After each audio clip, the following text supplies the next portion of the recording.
안녕하세요. 2019학년도 대수능을 위한 사회탐구 두 번째 연계 교재인 수능 완성 한국지리를 계속해서 맡게 된 강봉균입니다. 선생님에 대한 소개는 이제 하지 않아도 너무 익숙하게 어떤 캐릭터인지 이제 알 것 같고요. 이제 이 중요한 강의에 대해서 선생님 이제 안내하도록 하겠습니다.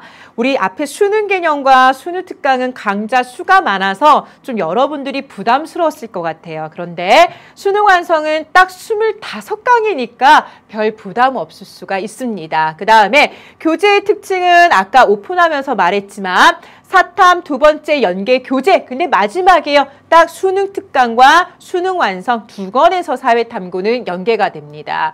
선생님 이제 이 강의를 어떻게 할 거냐 이제 컨셉을 잡아서 진행을 하는데 무엇보다 수능 완성 이 강의를 진행하기 전에 아주 중요한 시험이 있었죠. 6월 모평입니다. 선생님이 수능 완성에 있는 문제만 풀어주는 게 아니라 최근에 치러진 6월 모평과 간간히 비교를 하면서 수능 완성 교재에 어떤 문제가 중요한지를 알려주게 됩니다.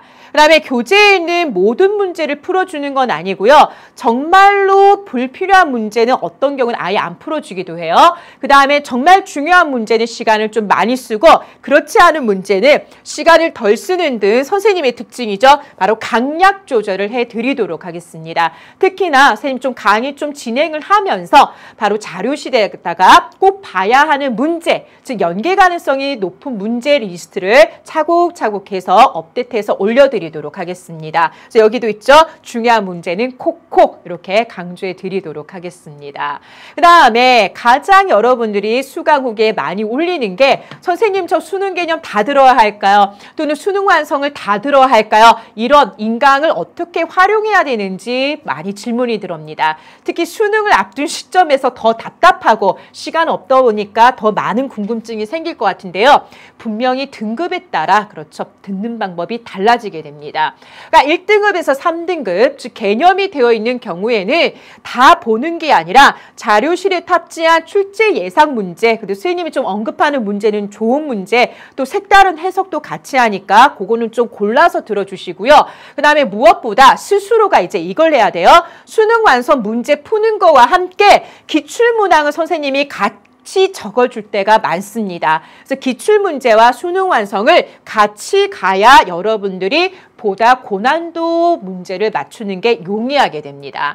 그러니까 여기는 개념보다는 이제 수만 풀면서 기출제금 쪽 같이 풀라는 거고요.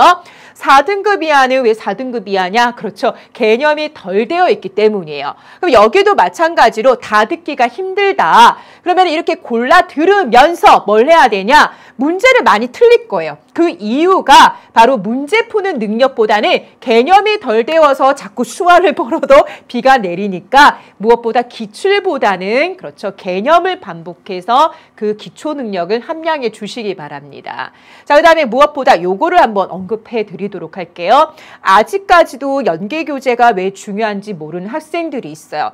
이번에 바로 수능 특강 한국지리 103페이지에 요런 문제가 있었어요. 그래서 다큐 촬영을 하는데 신 1번, 2번, 3번 이거를 찍기에 좋은 지역, 해당하는 지역을 지도에서 고르는 거였어요. 지금 패턴 보이나요? 그런데 바로 이번 2019학년도 6월 모의평가 9번에서도 동일하게 바로 영화, 다큐멘터리 촬영 장면 3개 줘놓고 어떤 지역에서 찍어야 되냐? 완전히 어떠냐 하면은 형태가 거의 똑같습니다. 그러니까 이렇게 수능 특강, 수능 완성, 연계교재에서 대충 연계하느냐? 아니다라는 거예요. 상당히 유사한 패턴으로 연계를 하는 만큼 이번 수능 완성 교재도 잘 봐야겠죠. 그래서 한 번만 더 강조하면 수능 특강 한국지리 51페이지에 바로 서해안과 남해안을 비교를 했고요. 와, 거의 똑같다. 이번 2019학년도 6월 모의평가 3번에서도 바로 서해안과 동해안을 이처럼 비교하고 있습니다.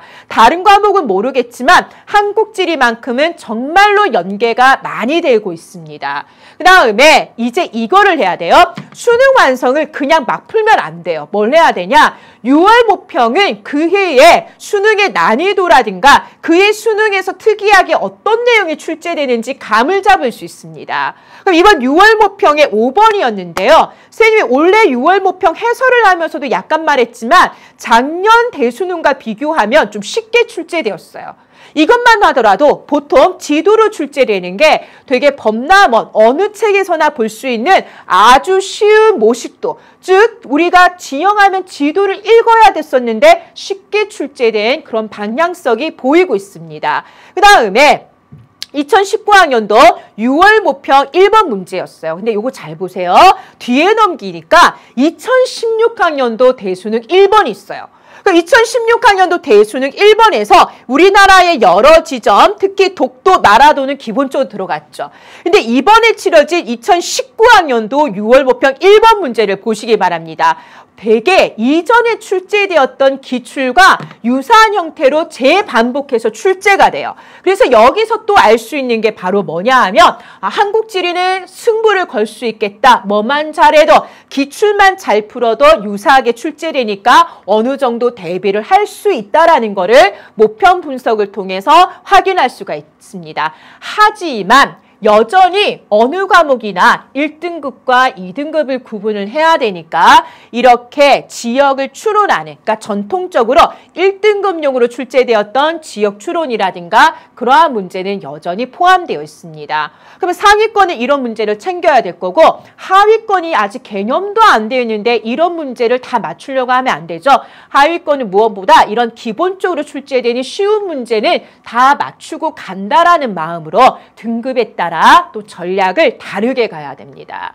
자, 이렇게 해서 이제 다시 한번 강조하면은 해마다 출제되는 내용 요소는 똑같아요. 범람원. 근데 제시되는 자료가 다르니까 내용은 일단 잘 파악해 둬야 되는 거죠. 그 다음 무조건 막 문제를 풀면 안 돼요. 개념이 충분히 되어 있어야 그 다음에 가능하고 또 이제는 개념만 갖추어서도 안 돼요. 자료를 분석하고 문제 푸는 스킬이 필요한데 그래서 기출이라든가 수완의 좋은 문제를 통해서 이런 여러 가지 고급 능력을 길러야 합니다. 근데 선생님이 결국 1년 동안 강조하는 거는 끝이 안 나요. 근데 이거는 EBS 전국의 모든 선생님들이 강조합니다. 문제 아무리 많이 풀어도 실력 늘지 않습니다. 결국 마지막 순간까지 중요한 건 개념입니다. 섣불리 자꾸 문제를 풀어봐야 그 이상하게 들어가 있는 개념, 어설프게 들어가 있는 개념과 개념이 꼬이기만 합니다. 문제풀이와 함께 수능 전날까지도 개념을 손을 놓지 않아야 합니다.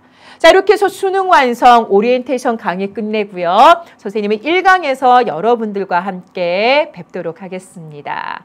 수고 많으셨습니다.